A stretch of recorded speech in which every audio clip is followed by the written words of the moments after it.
C'est le plus important de l'astro-théologie et du syncrétisme. C'est sur quoi je travaille. Le syncrétisme, c'est la fusion de différentes doctrines religieuses, de différents courants philosophiques, de différents modes de pensée en un tout. Et durant la Renaissance, des types comme Marsilio Ficino, Giovanni Pico della Mirandola, Giordano Bruno le pratiquaient. Et vous savez, quand vous vous penchez sur les anciens textes, vous réalisez que le thème est absolument identique. C'est plus évident pour les exotériques initiés que pour les exotériques croyants, qui ont été mis à l'écart de la connaissance.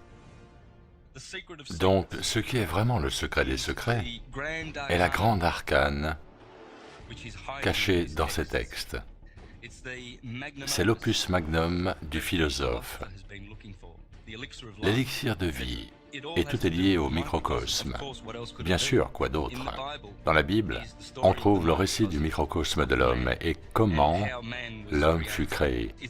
C'est un chef-d'œuvre littéraire, mais on n'y trouve qu'une seule histoire et c'est celle de la création de l'homme, où l'homme est le temple de ce qu'ils appellent Dieu, le temple de Salomon.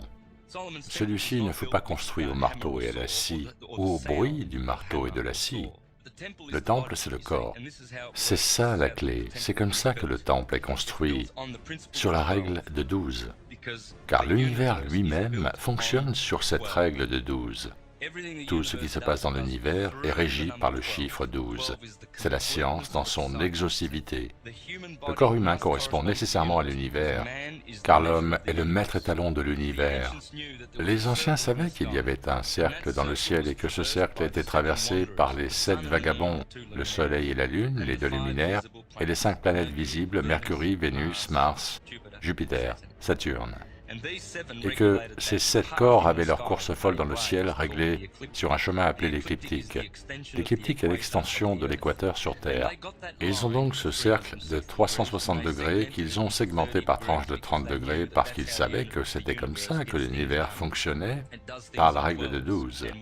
Et il nous faut comprendre la numérologie, le pouvoir des chiffres. Qu'est-ce que 1 veut dire? Qu'est-ce que 2 veut dire? Qu'est-ce que 3 veut dire? Bon, je reviendrai là-dessus, j'y reviendrai plus tard. Ce que les anciens ont fait, ce qu'ils savaient, c'est que le temple de Salomon était composé de 12 parties. Le bélier est placé en tête.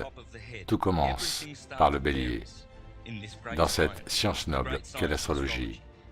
Le bélier est le premier, le numéro 1. Ensuite, nous avons le taureau, numéro 2. Et ces 2 signes du zodiaque sont dans notre tête. Le bélier est tout en haut et correspond au télencéphale, et le taureau se trouve en bas, près du cou, et correspond au cervelet, ce qui nous donne le mental supérieur, ou le cérébral supérieur, et le mental inférieur, ou le cérébral inférieur. Maintenant revenons sur la signification de ces mots, télencéphale et cervelet, car dans ces 2 mots se cache le mot Israël. Israël est dans votre tête et consiste en 2 cerveaux, le télencéphale et le cervelet. Ok, on va y revenir, mais en astrologie, ces 2 parties furent attribuées au bélier et au taureau.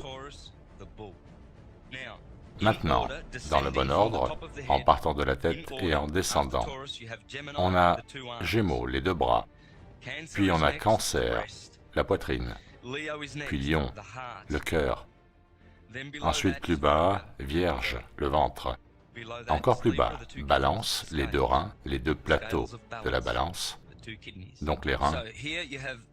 Donc les reins représentent l'équilibre. En dessous, on trouve le Scorpion, l'appareil de reproduction. Toujours plus bas, se trouve Sagittaire, qui représente le bassin. En anglais, hips, les hanches viennent de hippo.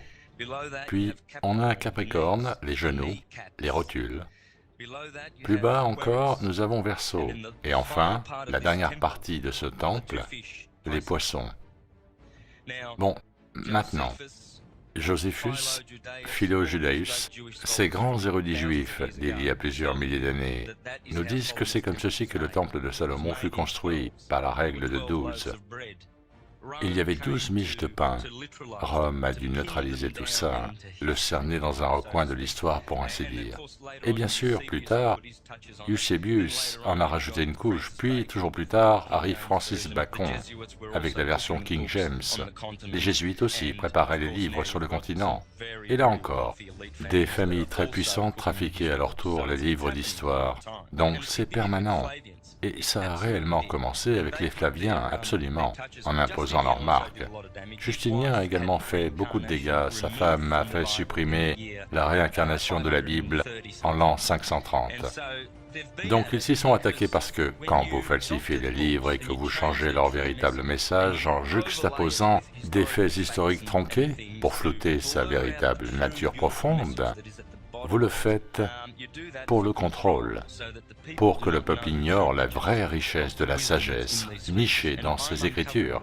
Et c'est mon travail d'exposer cette véritable sagesse qui se cache dans la Bible. Et il faut comprendre que la Bible est le plus grand traité d'astrologie de l'histoire de cette planète. Le seul, c'est l'astrologie dans sa représentation optimale.